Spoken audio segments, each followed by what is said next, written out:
Amen. Okay, so Genesis chapter 9, and as usual, I'll just remind you where we were last week in Genesis 8. If you remember, the ark rested on Mount Ararat, the water is slowly decreasing. Noah then sent out a raven and a dove. The raven went to and fro and never returned. The dove went and found no rest and was brought back into the ark. And for me, that was a picture of two spirits, probably two types of people there as well, children of the devil and children of God. Then the dove continues to be sent out and eventually comes back with an olive leaf. And it was interesting, we looked at the olive trees can survive submerged in water, and it was probably quite high up there. There's probably less time in water than that full year. But Noah eventually left the ark once the ground was dried out. And the first thing that he did was build an altar for God, didn't he? The first thing he did when he came off that ark was to build an altar. That was his priority, worshipping and serving God. And we looked at that and obviously preached about that, about worshipping and serving God and priorities in our life. He then sacrifices one of every clean animal. Verse 21 said, "And the Lord smelled a sweet savour, and the Lord said in his heart, I will not again curse the ground any more for man's sake, for the imagination of man's heart is evil from his youth. Neither will I again smite any more everything living as I have done." So Noah's actions were perhaps a part of God decided not to curse the earth again. We're going to look at that covenant as well in a second. And verse 22 says, "While the earth remaineth, seed time and harvest, and cold and heat, and summer and winter, and day and night shall not cease." And obviously this truth versus the crazy various forms of doom mongering, there's a bit of a difference there, isn't there? And sadly that doom mongering seems to be lucrative too. Obviously I preached kind of at length about that, but we're going to carry on now. Going to Genesis chapter 9 and verse 1, which says, "And God blessed Noah and his sons, and said unto them, Be fruitful, and multiply, and replenish the earth." I'd like to pray now. Father, thank you for this great chapter of the Bible, many truths in this chapter, and an event in this chapter which maybe isn't, as clear as other events in the Bible. Help me to just preach this just clearly and accurately and boldly, Lord, and help everyone to just really pay attention and listen to what your word's saying to them, Lord. Help everyone to be edified here, and fill me with your Spirit, please. In Jesus' name pray. Amen. So they were told to go and fill the earth. And here's a question here. Could Noah and his sons replenish, fill, stock? That's what that word means there. The earth themselves? No. So for me, that's a command to mankind, isn't it? Okay, it's a command to mankind. These are the only men in the world at this point, weren't they? Okay, so it's not where you go, oh, he's only just talking to them. Well, they were the only people there. However, that's a command to mankind because they couldn't fill the earth themselves. And as far as I know, this command still stands, doesn't it?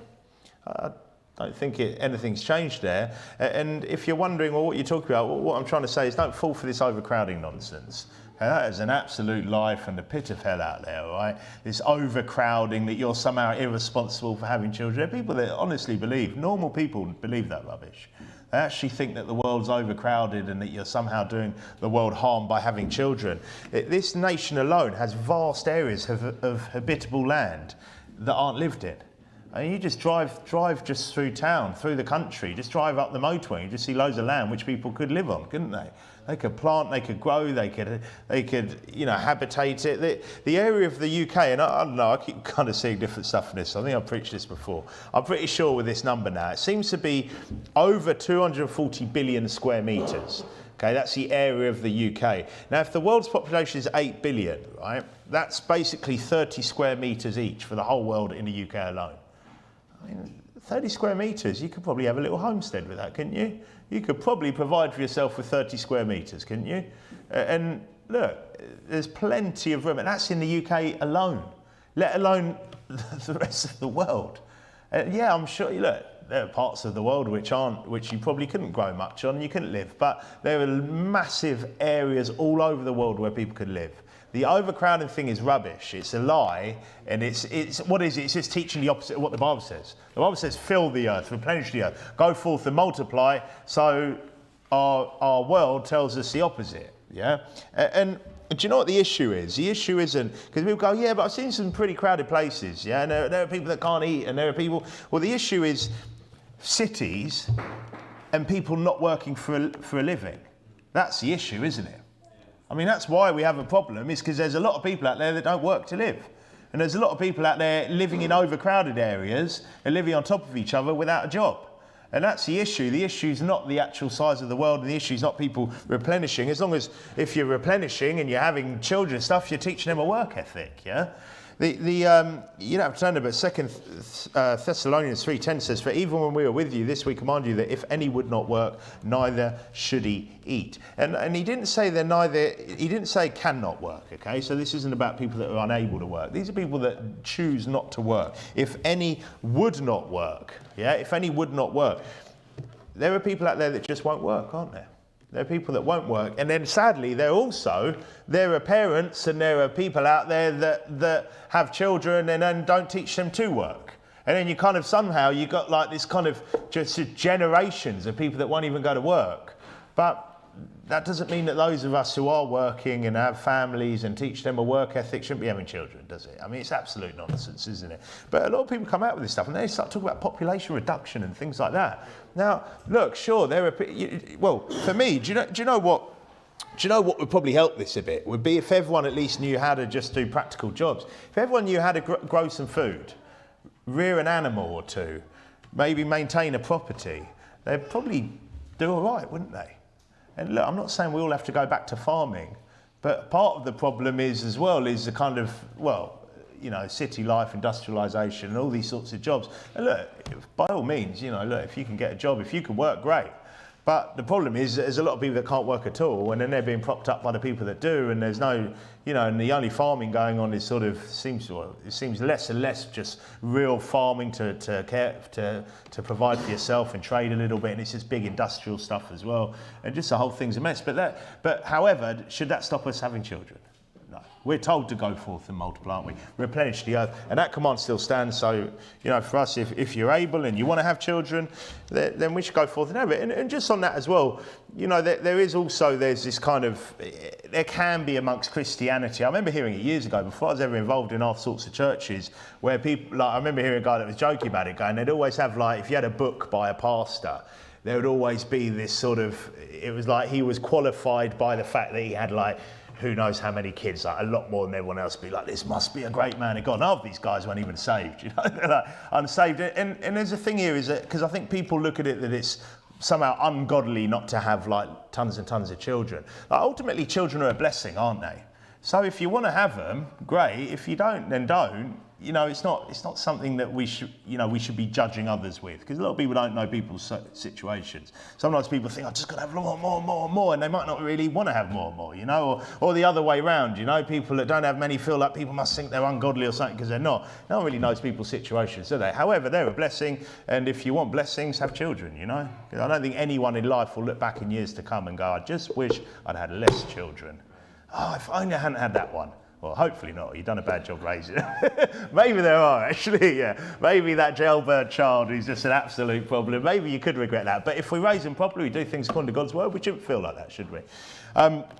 Okay, so the world is far from overpopulated, and that's why he said in verse 1, and this is, for me, this is just an endless kind of command here for us is, and God blessed Noah and his sons said unto them, be fruitful and multiply and replenish the earth. And the fear of you and the dread of you shall be upon every beast of the earth, and upon every fowl of the air, upon all that moveth upon the earth, and upon all the fishes of the sea. Into your hand are they delivered. Now, you could look at this and say, well, tell that to the people eaten by lions, crocodiles, sharks, etc. Can you? They didn't seem that scared when they were jumping off their legs or something else. But give those people a gun, or previously a bow and arrow, spears and similar, and the animals rightfully fear the hunter. Because this is what it's talking about. Now that once we're given that command to eat animals, well, the fear and dread is upon hunters, isn't it? You go out there on wherever it is with a gun and start shooting animals, and the fear and dread is upon you, isn't it? From them, they're going to be getting out of there, right? Okay, they don't go, oh, I'm not scared of that. Lions don't come running when there's gunshots going off. And I would imagine the same when there were bows and arrow going off and animals getting hunted and killed. Look, they're getting out of there, aren't they? Even probably the toughest dinosaurs were. But they're delivered into man's hand. And how is that? Why is that? Because we have intelligence like no other animal, don't we? All this sort of we're just animals is so ridiculous, isn't it? Because we have an intelligence like no other. No other animals are creating the sort of weaponry that we can, and everything that goes with just being a person made in God's image and not a beast. Okay, so they can carry on thinking they're like beasts and see where that gets them. But for me, look, we're people, aren't we? We're people, and we're people with intelligence as well. And that's why every animal, the biggest, scariest, toughest looking animals out there are scared of us. If we go out with just a little bit of, you know, one of the many things that we've invented over the years, or at least we've been encouraged to use. So he then said, every moving thing that liveth shall be meat for you. Even as a green herb have I given you all things. There didn't seem to be any dietary laws at this point, did there? Okay, he did say all things. And however, with that, I'm sure there was some common sense, wasn't there? Because I think sometimes, you know, people look at this and go, oh, they must have been eating like the nastiest, rankest scavenger animal or something, yeah? But I don't know, when I see sort of, I don't know, vultures like eating rotting dead flesh, it doesn't make me think, oh, that would be a lovely meal, you know? I don't think, oh, I want to pluck and cook up a vulture or something else. And I think there probably was common sense, which then we see being sort of reinforced in the dietary laws. A lot of them does seem to be quite common sense stuff. No, we're not bound by any of that. But carnivores as well. Would you look at like a carnivore animal and think that's going to make some good meat? Sadly, in some parts of the world they do, but I don't know if that's really the case. But scavenging types, and I say that as well because another one that people go, well, we're not under dietary law, but here's one that's probably quite sensible, that sadly we did have some clown in here before that didn't seem to understand this, was things like roadkill. Animals that have died of themselves shouldn't really been eating. Because you go, well, why not? Because look, why did it get run over? Everyone ever wondered this? Usually a lot of the time because they're diseased, or they're very old and they've gone a bit senile or something else. They're not usually good meat. And we had a guy here who seemed to apparently, he claimed he hit it. I mean, how many times do you hit deer? Anyone hit deer regularly? Because apparently there was 2 that he'd hit in the space of a few months at our church, who then hung this deer, skinned it, and then made venison stew at home and then served it up to the church on a potluck. Roadkill. So anyone here who's misses those potlucks, one of the reasons we cancelled them because we weren't up for everyone getting served up roadkill. But not good for you. Who knows what was up with that animal? Because you don't know, do you? All you know is that you peeled it up off the floor. Scraped it off the tarmac, put it in the back of the... Seriously, this happened, okay? And this is the sort of weird stuff that you deal with. But probably why? Because there were people like that back then as well that God was like, I'm going to have to write this stuff down now, aren't I? Because that should be obvious, shouldn't it? You should go, okay, you said all creatures. However, there's some obvious things that you should think about with those things. Sick, diseased animals, things like that. You're not going, well, there's no laws, let's get stuck in. That one, like animal that's kind of coughing and spluttering before it drops dead in front of you, probably wouldn't skin it and eat it, would you? Okay, so there are some common sense things. However, at this point, he's just saying, look, all creatures, you know, all living creatures are for you there. Get stuck in. He then says in verse 4, but flesh with the life thereof, which is the blood thereof, he said, shall ye not eat. So nothing alive, obviously, that goes without saying. And again, you say that, but there are people out there that will eat live animals. But in case those, you know, of you who like a rare steak or something maybe wonder with verses like this, maybe you look at this and go, oh, well, do I have to just have that nasty, well-done steak? It is nasty, well-done steaks, all right? You've got to have it medium rare, don't you? What's going on here? Well, anyone know that the blood-appearing liquid is actually not blood? Anyone know this? Okay, it's not blood, it's actually myoglobin. So nearly all of the blood is drained from a carcass apparently within the first few minutes of the harvest process. So myoglobin is a hemine containing protein found in muscle that stores oxygen and gives meat its colour. So when you see that red meat, it's red and stuff, it's just full of blood and you're thinking, should I be eating this? Do I have to just like hang it a bit further or anything else? No, because when they, you know, normal kind of I don't know would you call it butchering, or I know they're doing it in an abattoir, but they just hang the meat straight away, okay? And one of the reasons you don't want to just fall on the spore whether you cook it or not is it's not just that the hanging gets rid of all the blood. And obviously they have ways of doing this, and I know like the halal way is just to like kind of cut it and let it run around, and I'm not one who gets too upset about this stuff because look, that's what they were doing throughout the Old Testament, you know, so we don't have to get too upset about that stuff. You know, maybe if you can stun it, probably not a bad idea, but there are ways as well where I think they pierce certain kind of arteries and things after death as well to drain them out.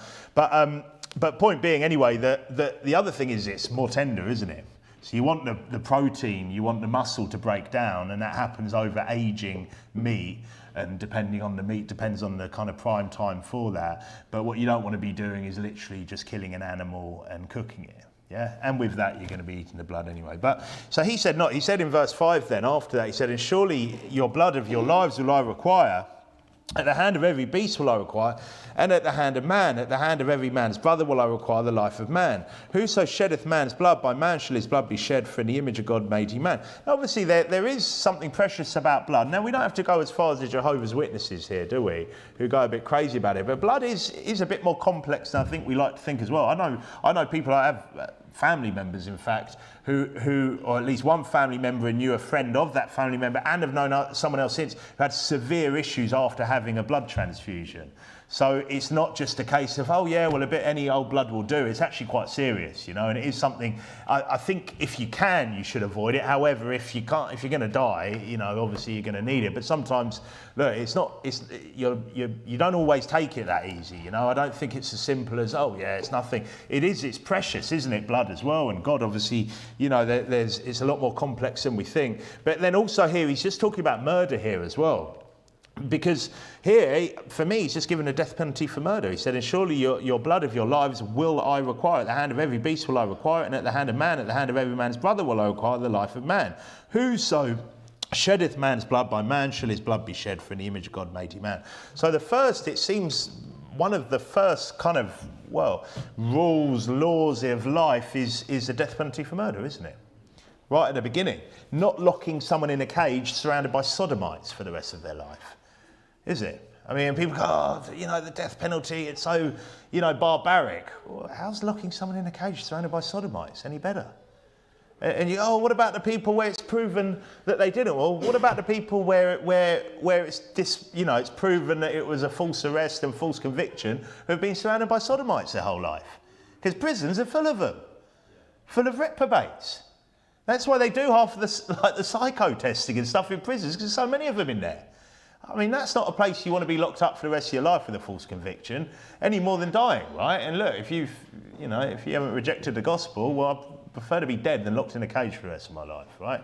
And look, anyway, with that, there is clearly a rule there, isn't there? There's a law there, at least, you know, a kind of, I would say, just again, another just endless law there that yeah, there's a death penalty for murder. Now, whether it's an animal as well, or a person that's killed someone, they have to be killed according to God. Because look, there are people that think, you know, in fact, I'm going to get onto that in a minute, because I just wanted to read you something quickly, because it was the case throughout history until very recently in this nation and in most nations around the world. So again, this is just another example of how backwards we've gone.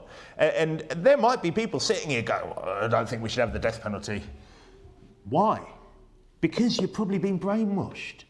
Because you've been brainwashed by our wicked society into thinking that somehow locking people in cages is better. And look, obviously, we should have a society where we do our utmost not to get false convictions, right?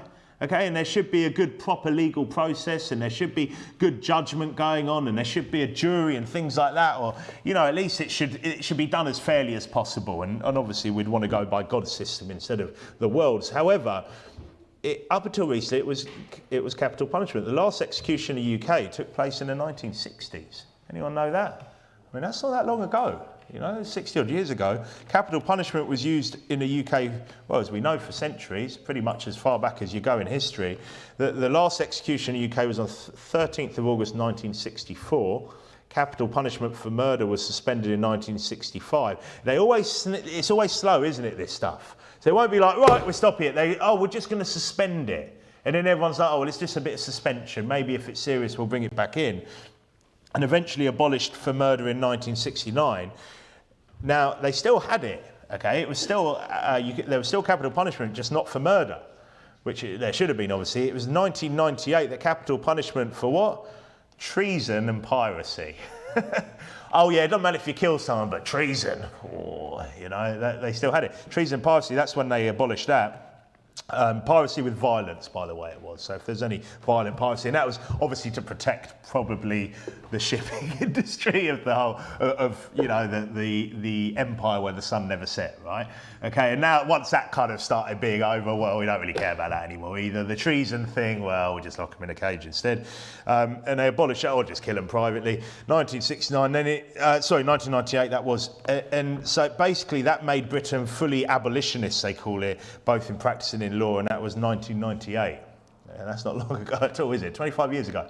So up until 25 years ago, there was still the death penalty in this nation. And look, I'll tell you what, we've gone backwards now. We've gone backwards. Yeah, look, the death penalty is ordained by God right after the flood. Okay, and that's something that I don't see any, like what's wrong with that? You're going to murder someone, you should be murdered, shouldn't you? Or, sorry, not murdered, you should be put to death, because it's not murder. Okay, it's not when people go, oh, thou shalt not kill. No, we're talking about capital punishment. Okay, we're not talking about murder. Okay, so yeah, that's what should happen. But however, we have, and here's another thing that they've managed to do with this, because if you notice in verse 5 there, he said, at the hand of every beast will I require it. So there are those now that even try to excuse animals that kill people. Have you ever heard of this stuff? I saw a news article, it just made me think of this news article recently. If you turn to Exodus 21, turn to Exodus chapter 21. I read this news article about, I think it was a pit bull that had basically killed someone. And it killed them recently, I think it was in Manchester, if I remember right. And what they said, and basically they said the police tried their utmost to contain the animal after it had killed this person. However, in the end, unfortunately, and they're almost apologising. I remember reading, I think I was reading it to my wife. I was saying, can you believe, like the angle of this? They're basically trying to apologise for eventually, and it said something like humanely putting this dog down. So it's just killed someone. Kill it. What do you mean? What, you tried your best to contain it? They should have killed it straight away. It's just murdered someone. It's just killed someone. The animals killed it. It's basically a man killer. Oh, but we'll do our best. We tried our hardest to try and calm it down, see if we could maybe recondition it. I was like, what's wrong with these people? And they were apologising for that, and it's not the fact that this animal's just savagely mauled some poor human being. It's so weird, isn't it? We've just got so mixed up now, so unbelievable. But yeah, that's where we're at now. But what does Exodus chapter 21 tell us in a situation with an animal? Exodus 21 and verse 28 says, if an ox gore a man or a woman, this is Exodus 21:28, that they die, then the ox shall be surely stoned. Okay, so if an animal basically kills someone, it should be put to death. We're not going to hold the poor animal, and his flesh shall not be eaten, but the owner of the ox shall be quit. So basically they lose that animal. Now, here's the thing though, that's only if they're not aware, because then it says in verse 29, but if the ox were wont to push with his horn in time past, and it had been testified to his owner, and he hath not kept him in, but that he hath killed a man or a woman, the ox shall be stoned. His owner also shall be put to death. Too right, eh? What? Because there are a lot of absolute morons running around with dangerous dogs right now. Is a big one here, isn't it? Dogs that they're basically training to be dangerous because they think they look tougher if they've got a bigger, tougher looking dog than someone else. And if that dog kills someone, they should be killed as well. Unless they literally, it just was a lovely dog that suddenly just went wild and nothing had ever happened before. But let's be honest, most of these people, they can't even have their dogs around people. I remember a friend before where you just walked in the room and the dog just came charging at you. They're like, just trying to kill you. And he's like trying to grab it and kick it. And it's like, what on earth? How have you ended up with your dog like that? And if your dog's like that, what should you do? Get it put down. Care about other people. It's absolutely crazy, isn't it? And look, there can be just some bad dogs, can't there? There can be some bad eggs. There can be, and you know, it is important to look into the breeding and everything else when you buy a dog. Obviously, look, a dog is for life, not just for Christmas. Yeah, that's true. But look, when you get a dog, and even if you go through all that, you can sometimes just have a bad situation with that, some bad genetics or something else. And if your dog's like that, you want to make sure you get it put down. But people are just the opposite. Oh, poor little thing. Oh, it just bites the postman. Poor postman. Yeah, get the dog put down. Why should a postman get bitten every time or whatever else? You know, it's just nuts, isn't it? And that's on God's law. If your animal is basically known to attack people, if it then kills someone, you're going to get put to death. So what does he think about that? Is he going, well, you just gamble. just take a risk. No, look, and in the same way, I would say, look, if your dog or your whatever animal it is, and here it's going to be dogs, is attacking people, then you want to do something about that animal. I'd say put it down. Oh, well, it might, it's only a chihuahua, it's not going to kill someone. Well, it might bite their finger off. Who was it who got their finger bitten the other day? It was you, wasn't it? Yeah, putting something through someone's door, got his finger bitten. But that's not okay, is it? Why is that dog biting people's fingers and still around? Seriously, why is that okay? We're people, we're not animals. Oh, well, you shouldn't have put a fly through the door. Well, it's poor postman. Poor delivery men. Why is that okay? You just have bizarre kind of standards because they've made these gods and idols out of animals. So the poor little dog, he just bites postmen or bites whatever or attacks people. It's not okay, is it? But anyway, that's what we're dealing with now. Verse 30 says, if there be laid on him a sum of money, then he shall give for the ransom of his life whatsoever is laid upon him. Whether he have gored a son or have gored a daughter, according to this judgment, shall it be done unto him. So if they said, look, actually we want some money instead, then he should give money. If the ox shall push a manservant or a maidservant, he shall give unto their master 30 shekels of silver, and the ox shall be stoned. So basically, if it attacks, a servant as well, then they should also receive some money, because that's someone that's working for them, and then the ox gets put to death. And look, that's for me, that should be a timeless law, shouldn't it? So for people that go, oh, well, poor things, or don't like the death penalty and everything else, or get used to it, get used to the idea of it, because when you're living in a millennial reign, all of this will be back law again. Why wouldn't it? Well, did God just do that for them? Oh, yeah, but now he's a lot more kind of modern now, and he understands, that Fido doesn't mean any harm. Well, no, of course not. And that's across the board, isn't it? Same if you've got to kill a cat. I don't really kill a cat, I don't know. But that's the way God sees it, okay? He said in verse 7 then, back to Genesis and chapter 9. Genesis 9 and verse 7 says, and you be ye fruitful and multiply. So we just talked obviously about blood being required. And you be ye fruitful and multiply, bring forth abundantly in the earth and multiply therein. So again, that command again to multiply, to bring forth abundantly. And God spake unto Noah and to his sons with him, saying, and behold, I establish my covenant with you and with your seed after you. Okay, that's everyone alive today for me here again. We're all the seed of Shem, Ham, Japheth, and Noah above that. And he said in verse 10, and with every living creature that is with you, of the fowl, of the cattle, and of every beast of the earth with you, for all that go out of the ark to every beast of the earth. And I will establish my covenant with you. Neither shall all flesh be cut off any more by the waters of a flood, neither shall there any more be a flood to destroy the earth. And God said, this is a token of the covenant which I make between me and you and every living creature that is with you for perpetual generations. I do set my bow in the cloud, and it shall be for a token of a covenant between me and the earth. And it shall come to pass when I bring a cloud over the earth that the bow shall be seen in the cloud. And I will remember my covenant which is between me and you and every living creature of all flesh. And the water shall no more become a flood to destroy all flesh. And the bow shall be in the cloud, and I will look upon it, that I may remember the everlasting covenant between God and every living creature of all flesh that is upon the earth. And God said unto Noah, this is a token of the covenant which I have established between me and all flesh that is upon the earth. Okay, so the covenant is that he won't wipe out the whole world again with a flood. And by the way, the tsunami wasn't worldwide, in case anyone's wondering, okay? So the covenant, he's no longer going to do that again, wipe out the whole world with a flood. Now, verse 12 is perpetual, basically means never-ending, okay? So it's a never-ending covenant. What's the sign of the covenant? A bow or rainbow, okay? And isn't it amazing when you see a really clear rainbow? I don't know if you've ever seen any really nice, strong, just clear. I saw one not a while ago in Leon-Sea. Absolutely beautiful. You could just see almost where it just went down in the centre of the water. They're amazing, aren't they? What a beautiful sight. And sometimes they come out, during some pretty heavy downpours, don't they? And you see these beautiful rainbows. And you could imagine, think back to the early years following the flood. That must have been pretty reassuring, right? If you've, and obviously everyone, Shem, Ham, and Japheth's sons and sons and sons, and obviously daughters as well, they're going to know all about this flood, and they're probably going to see some wickedness going on, and then it's chucking it down, and then they see the rainbow, and they think, okay, yeah, that's probably, at least this isn't going to carry on forever, yeah?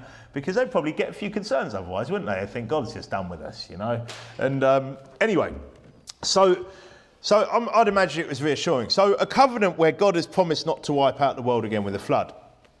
The worldwide flood, yeah, which was on the back of the world being filled with wickedness, wasn't it? We talked about Enoch was preaching about reprobates. You don't have to turn, well, you can if you want, but it's in Genesis. But Genesis 6 and verse 5 said, Genesis 6:5 said, and God saw that the wickedness of man was great in the earth, and that every imagination of the thoughts of his heart was only evil continually. So Enoch's preaching about reprobates. Genesis 6:5 is saying that every imagination of the thoughts of his heart was only evil continually. That sounds pretty wicked to me, doesn't it? That sounds like the worst types of people were around, loads of them with it. It should be no surprise really then, should it, that some of the most disgusting, depraved, most violent people today use the rainbow as a logo.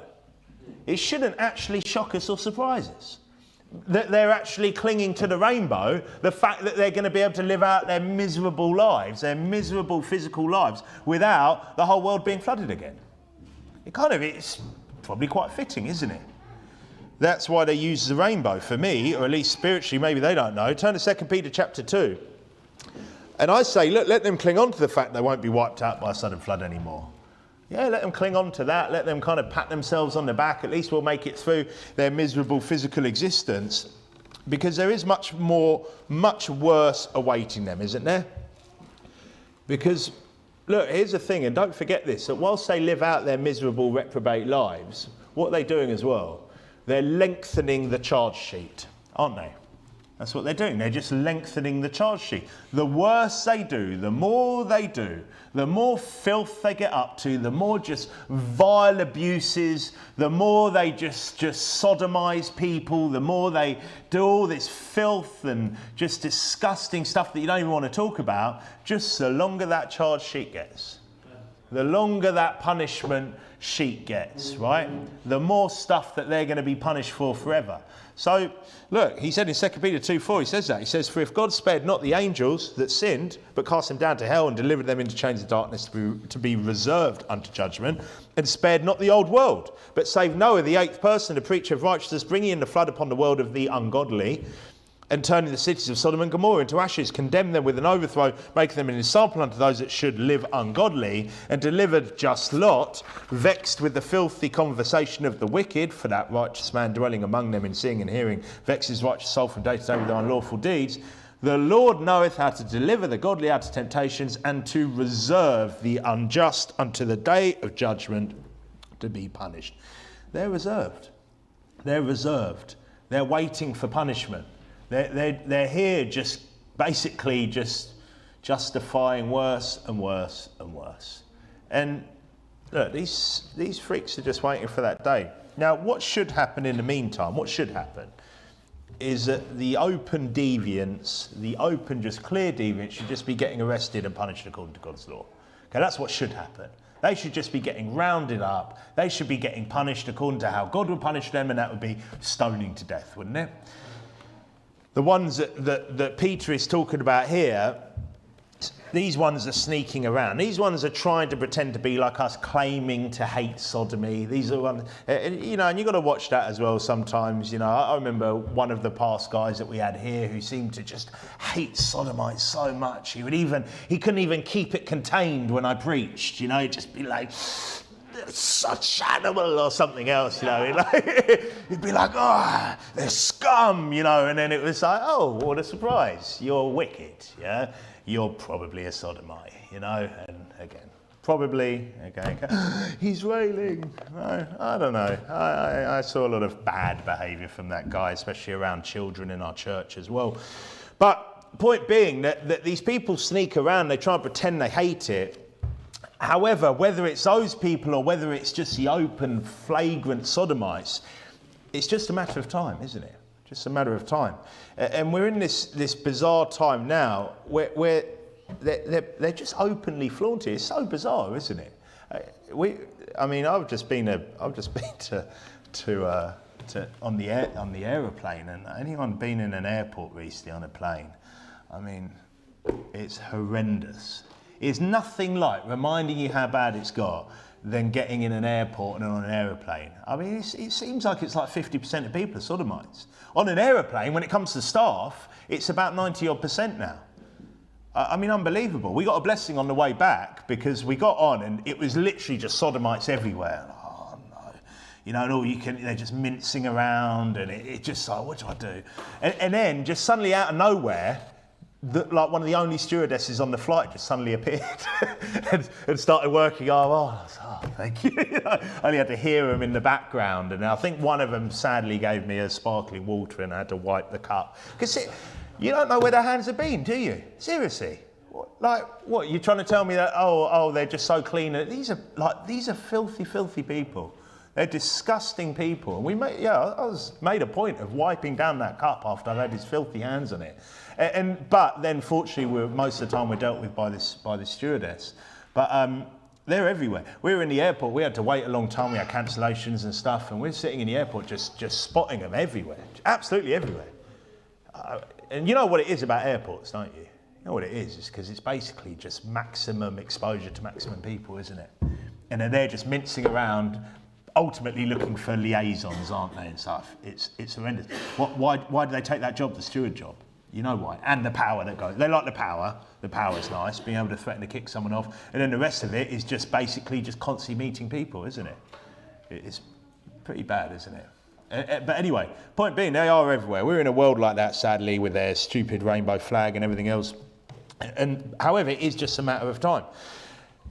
Here's another thing that I was thinking about along this line as well recently. Anyone notice the conditioning with the Philip Schofield stuff recently? Yeah. So you've got this absolute filthy, filthy animal. Yeah. It's all coming out. And of course, okay, no one here is surprised. I'm sure you're not going, I just can't believe Philip Schofield was a paedophile. Yeah. Philip Schofield is a paedophile. Okay. He's a sodomite. He's a paedophile. So I noticed when you read anything about Philip Schofield, the language is along the lines of something like, it was an inappropriate relationship. Anyone see this one? An inappropriate relationship with a 10-year-old boy. What? Oh, it was inappropriate. And then someone else was highlighting Philip Schofield lied. I don't care if he lied till he's blue in the face. He's a sodomite. He's a paedophile. It's unbelievable. Look, how bad has it got? When you've got this open sodomite, this open paedophile, who they're now just talking about this inappropriate relationship, and there's a bit of lying, and we need to get to the bottom of the lies. Now, how about he should be arrested and killed, shouldn't he? He should be put to death. And it's got so bad now, hasn't it, that we're in this world now where instead of just what was throughout time, pretty much, when these people were exposed, they were arrested and put to death.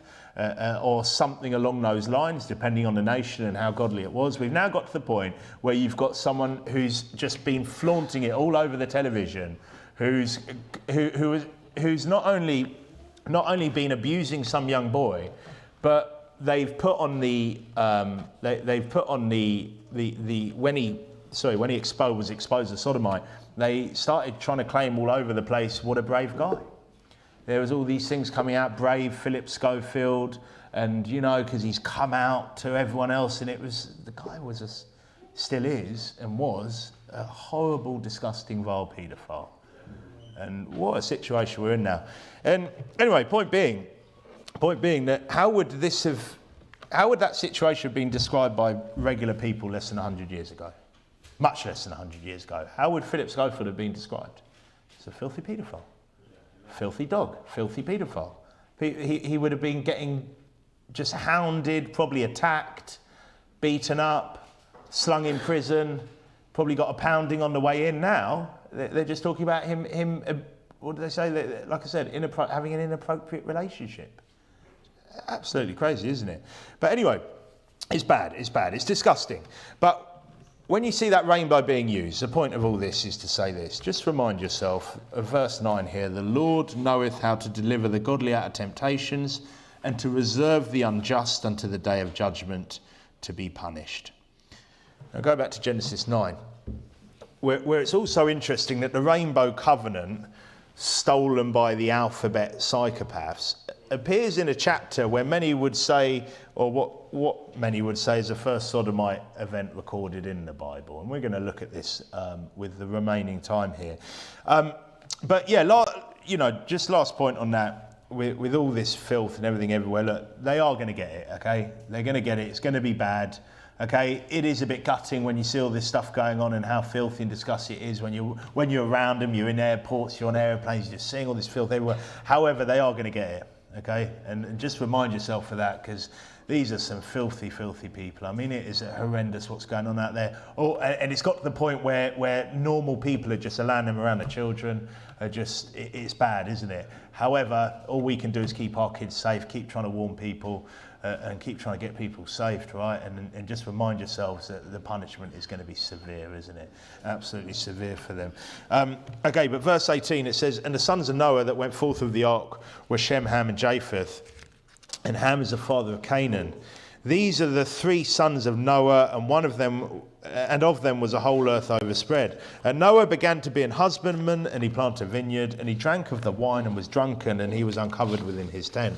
And Ham, the father of Canaan, saw the nakedness of his father, and told his two brethren without. And Shem and Japheth took a garment and laid it upon both their shoulders, and went backward and covered the nakedness of their father. And their faces were backward, and they saw not their father's nakedness. And Noah awoke from his wine and knew what his younger son had done unto him. And he said, Cursed be Canaan, a servant of servants shall he be unto his brethren. And he said, Blessed be the Lord God of Shem, and Canaan shall be his servant. God shall enlarge Japheth, and he shall dwell in the tents of Shem, and Canaan shall be his servant." So we're going to look at this passage again, because it is an interesting passage, but it is a passage which has a lot of different views on and different interpretations, and probably, I would say, likely amongst preachers that are saved and believe the truth and preach the truth, a lot of things. It's not 100% clear, okay? Let's start with that. However, I've got a couple of things that I believe here, a couple of options here. We're going to look at it again. So look at verse 20. It says, "And Noah began to be an husbandman, and he planted a vineyard." Now this is a farmer, okay, and he'd retired obviously from ark building at this point. Verse 21 says, "And he drank of the wine and was drunken, and he was uncovered within his tent." So he's planted a vineyard, okay, and I'm sure that he's probably aware of the brewing process from his 600 years of life pre-flood, yeah? All sorts of wickedness. Every imagination of man's heart was evil and wicked, so I'm sure there was a lot of alcohol being made and boozing and everything else. Now, here's a point here, that he drank of the wine. We're going to look after. You could maybe give him a little get out here and say, do we know for sure that Noah purposely tried to get drunk, or maybe he was given the wine to drink by maybe Ham, or we're going to look at another possibility here, but probably not. It's probably that he's, for whatever reason, look, this guy was a great guy, yeah? He walked with God, he was a preacher of righteousness, but he did live for 900 something years.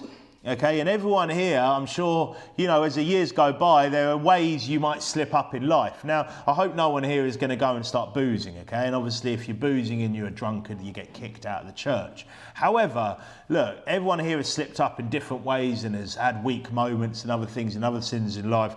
Here we see this one with Noah. It's likely that this was something purposeful. Now, I know people, have you heard of these people that try to say that juice just naturally ferments? Anyone ever heard this sort of stuff? So they'll try and claim, oh, well, they're all just drinking alcoholic wine because they didn't have refrigeration, juice just naturally ferments. But not to the extent to get someone drunk. I mean, that requires a specific process, okay? And obviously it's not a very complicated process, but it does require that fermentation process, because without that, you're talking about, I think, maximum about 0.5% of alcohol. Okay, and by the time you drink that and actually guzzle a 0.5% in some going off fruit juice, you ain't getting drunk, all right? Okay, and that's the maximum it'll probably get to, which is, by the way, about a 20th of some of the weakest alcoholic drinks, okay? Or at least, something close to that. So for me, what we're seeing here is Noah likely purposely drunk alcoholic wine. Okay, what was the result? He was drunken. Okay, now notice it didn't tell us how much he drank. He drank of the wine and was drunken. Now he was clearly, when you look at the story, pretty drunken by the sounds of it. However, look, that's what alcohol does. Alcoholic wine makes you drunk. Okay? It doesn't matter. It doesn't matter how little you think is okay to have. You're just a little bit drunk. It's such a nonsense argument out there where you hear these Christians go, well, I don't get drunk. Well, why are you drinking wine then? Why are you drinking wine if you're not getting drunk? What are you drinking it for? Is it just the lovely taste of wine? Why don't you have a glass of grape juice then? A glass of nice fruit juice, and then you won't have that nasty, bitter, alcoholic taste with it. It's ridiculous, isn't it? So why are you drinking alcoholic wine? Because you want to get a little bit drunk. Okay? Well, it's all the same stuff. First story of drunkenness in the Bible, is it a good story? No, it is an appalling story, isn't it? If it's what we think it might be, and we're going to look at this because, look, and just a point on that, I kind of thought about this when I was writing these notes. Yeah, say marijuana was legal, and is it getting legal? Is it just at least decriminalised or so? I don't know what the situation. All I find is I just smell it everywhere now, wherever you're going, somewhere. All you can smell is marijuana. But how about if I said, well, I don't get stoned, I just smoke one joint in the evening? Would everyone think that was okay? Oh no, well, I don't get stoned, I just smoke one joint, you know? That's what I do in the evening, just to relax a bit, you know? But I'm not, no, everyone will go, you're a stoner. What's wrong with you? But what's the difference with alcohol? What's the difference with a glass of wine? Or even worse, how about I don't get high, I just snort one line of cocaine when I get in from work? That's what I do. No, I'm not getting high, what's the problem? You know? I don't do a lot of it, I just one line. You know, it's just bizarre, isn't it? Oh, because it's legal, that's okay. Oh yeah, because our government know everything, don't they? Oh, it's madness, isn't it? Absolutely ridiculous. And what was the result for Noah? The result for the first mention of alcohol and drunkenness in the Bible? He was naked. Next thing you know, he's naked. And for anyone that doesn't kind of, and hopefully the kids here, they won't have to ever be around this sort of stuff and know about this stuff. But look, that's just commonplace, isn't it? Those of you that grew up in the world, that's commonplace, isn't it? Drunkenness and nakedness. And in fact, it's commonplace before they're to the point where they're stumbling around and completely naked. Because you drive through a town centre at night in this nation, and you're going to see a lot of semi-nakedness, the way people dress, when they're probably on their way to getting drunk. Let alone the fact of, it's madness, isn't it? But look, let alone afterwards, and a lot of this stuff goes on. And what an advert for never drinking ever, isn't it? This part of this story alone, let alone as you carry on through the Bible, let alone when you get to, to Lot and his daughters. But anyway, so verse 22 says, and Ham, the father of Canaan, saw the nakedness of his father and told his two brethren without. Now, a couple of points here. Number one, where was Noah uncovered? Verse 21 said in his tent. Okay, so why was Ham in there? Why was Ham in there? Or are we saying he went past an open door? Why is he looking in there? What's going on there? That's a bit of a strange part of it. Number two, why was he then telling his two brothers? Now, it's as if he wants to shame him, isn't it? That's what it feels like, that he wants to shame him. And now that could go along with the theory that this was more than just embarrassing his dad.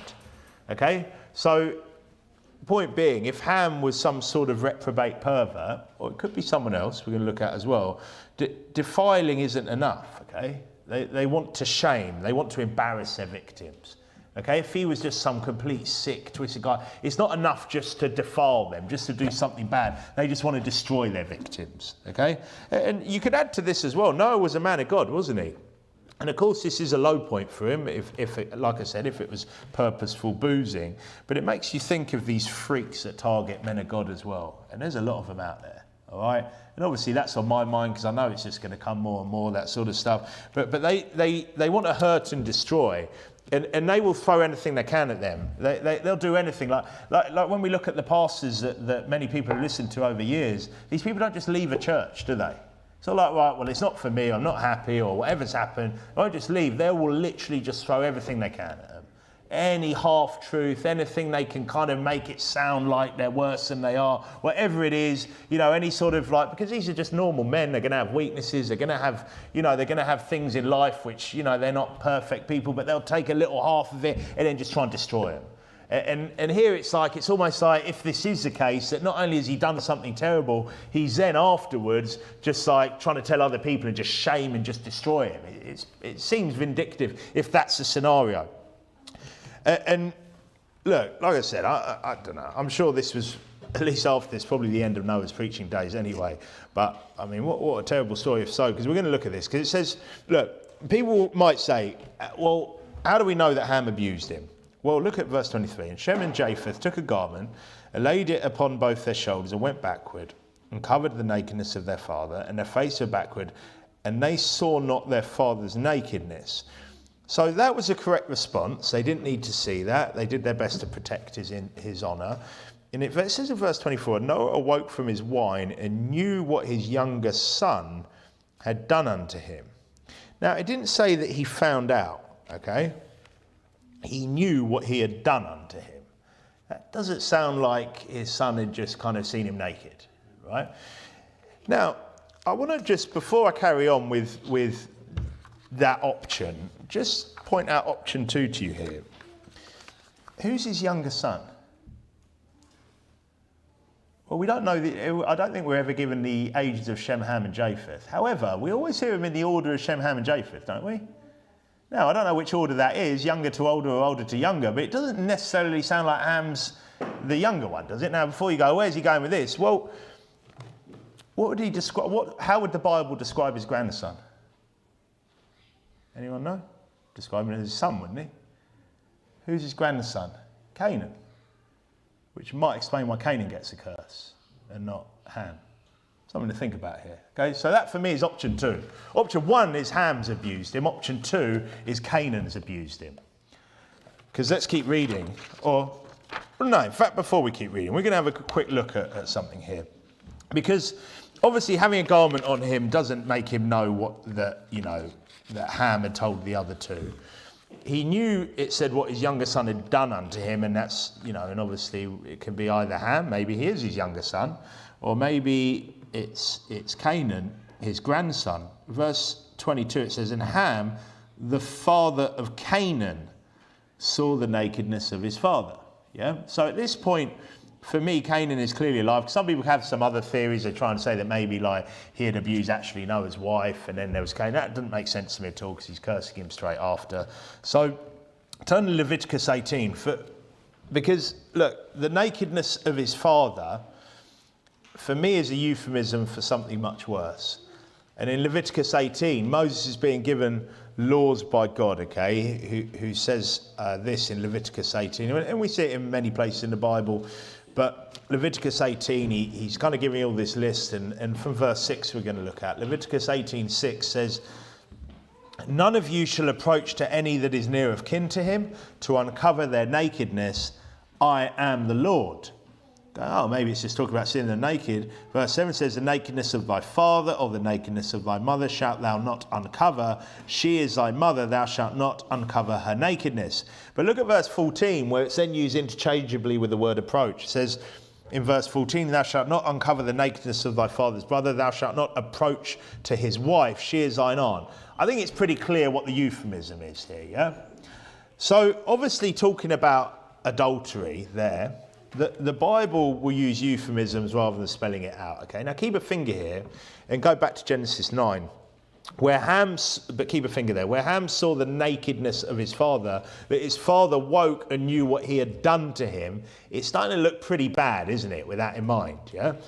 Either that, or he walked past the tent, noticed his naked, drunken father, and didn't keep quiet about it and instead told his brothers.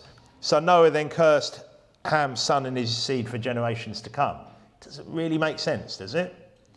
Not to me. Look at verse 25, and he said, cursed be Canaan, a servant of servants shall he be unto his brethren.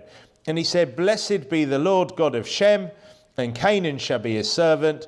God shall enlarge Japheth, and he shall dwell in the tents of Shem, and Canaan shall be his servant. Now, this is also prophetic, with Abraham eventually coming from the line of Shem, doesn't he? Japheth possibly representing maybe the Gentiles, you could say, that eventually Abraham's seed through, obviously, faith in Christ. And Canaan, a servant of servants, maybe representing the lowest, those rejected by God. But here's something else interesting about the line coming from Ham's son Canaan. So like we said, either Ham or Canaan here for me, because look, turn over to Genesis 10. I don't think this is... any of this is coincidence. So keep a finger still in Leviticus 18. Turn over to Genesis 10, where it says in verse 15, And Canaan begat Sidon his firstborn. So this is now Canaan's line. And Heth, and the Jebusite, and the Amorite, and the Girgazite, and the Hivite, and the Arkite, and the Sinite, and the Arvadite, and the Zemarite, and the Hamathite, and afterward were the families of the Canaanites spread abroad.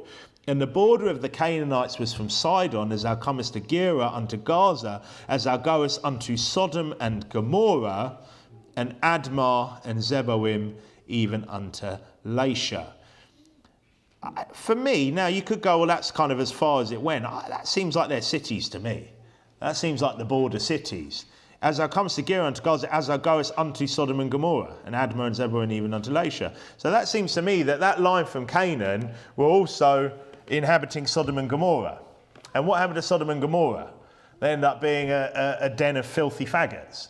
Like absolutely disgusting. There, people trying to rape new people that come into town and stuff. I mean, it couldn't really get any worse. It said in verse 20, these are the sons of Ham after their families, after their tongues, in their countries and in their nations. Now, back in Leviticus 18, which had all of those different kinds of incest, yeah? Leviticus 18, if you've ever read it, it's pretty grim reading. It's just kind of all this is structure, none of this filth, bestiality it's got in there. And then it says in Leviticus 18 and verse 22, Leviticus 18:22 says, thou shalt not lie with mankind, as with womankind it is abomination. Now look at verse 24. It then says, defile not ye yourselves in any of these things, for in all these the nations are defiled, which I cast out before you.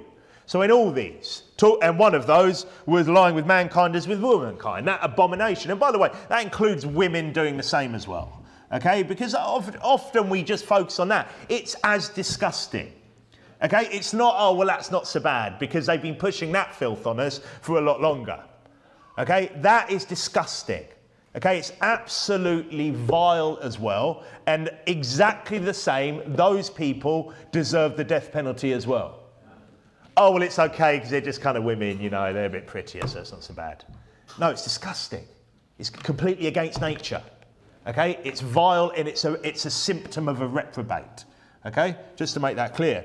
But obviously here, you know, it just spells it out, you know, clearly, thou shalt not lie with mankind as with womankind, it is abomination. Now, he said, for in all these, we looked at verse 24, for in all these the nations are defiled, which I cast out before you. Who are the nations that were cast out?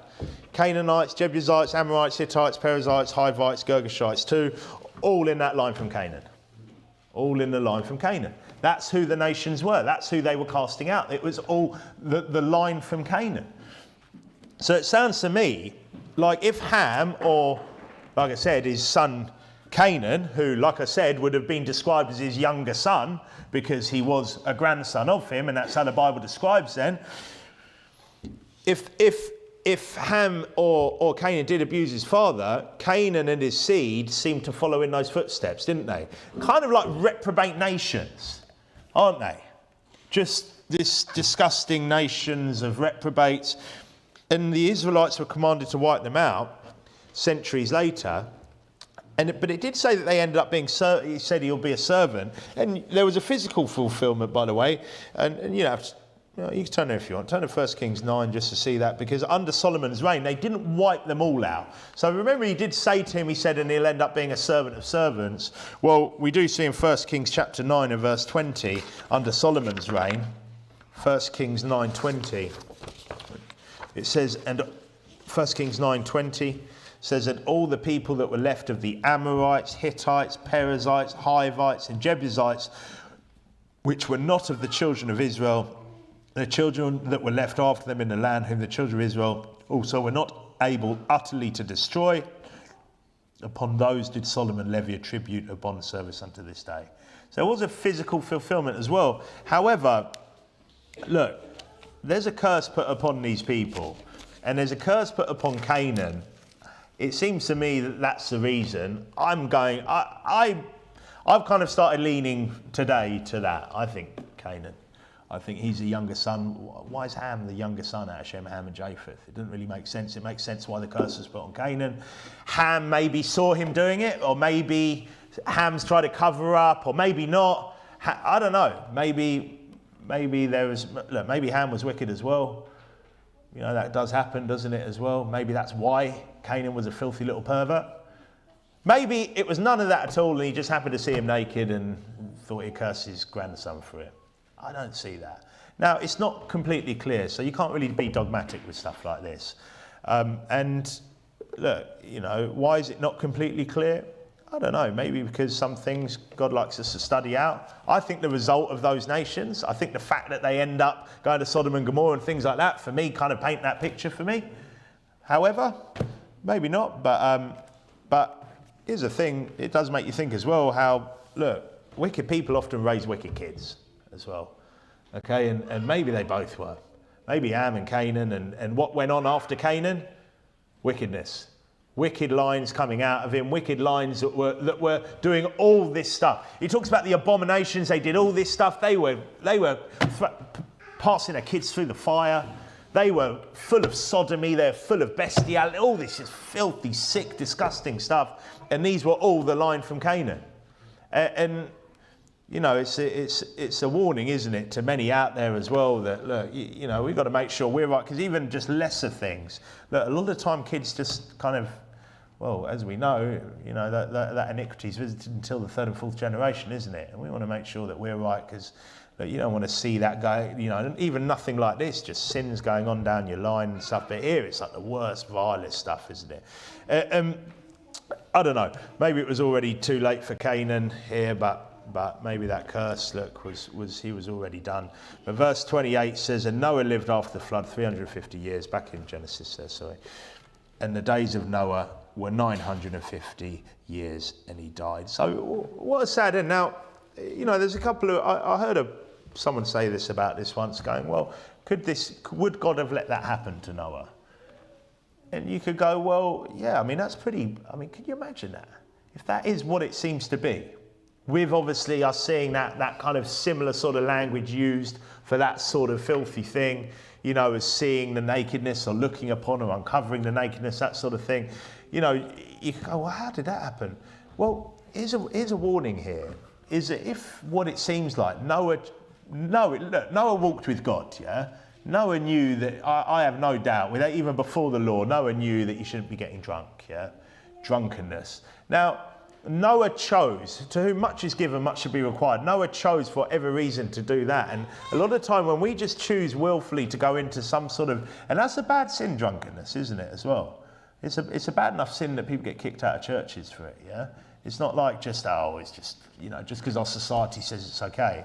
And Noah chooses to go and do that, and it looks to me like the repercussions of that, and that tearing down ultimately of the fence of that hedge around you, or whatever you want to call it, because, look, we do have protection in life, don't we? Yeah, look, you know, the angel of the Lord encampeth around those that fear him, doesn't it? You know, if you abide in the shadow of the Almighty, under the shadow of the Almighty, he'll give his angels charge over thee. So, look, I think you just let down your defences when you do stuff like that, don't you? And here, like, it seems to me, from what I think, that probably one of the worst things happened to him. And what a horrible thing. And he ended up being, here it says he lived 950 years. He was the third oldest person ever. Jared was 962, and his grandson Methuselah 969 years old. So Noah lived a ripe old age as well. And I don't know at what point that happened in his life, but that's a pretty bad ending, isn't it? If I'm right about that. But if I'm wrong, then sorry, you know, at least it was only 20 odd minutes of the sermon. Hopefully you got something out of the rest of it. And on that, we're going to go to the Lord in a word of prayer. Father, thank you for, you know, just so many great things we get out of your word, Lord. And the fact that, you know, it's not just kind of a list of just straight down the line stuff, that a lot of your word requires study and requires us to go into other parts of the Bible. And it's just an amazing book, and so much truth in there, so much.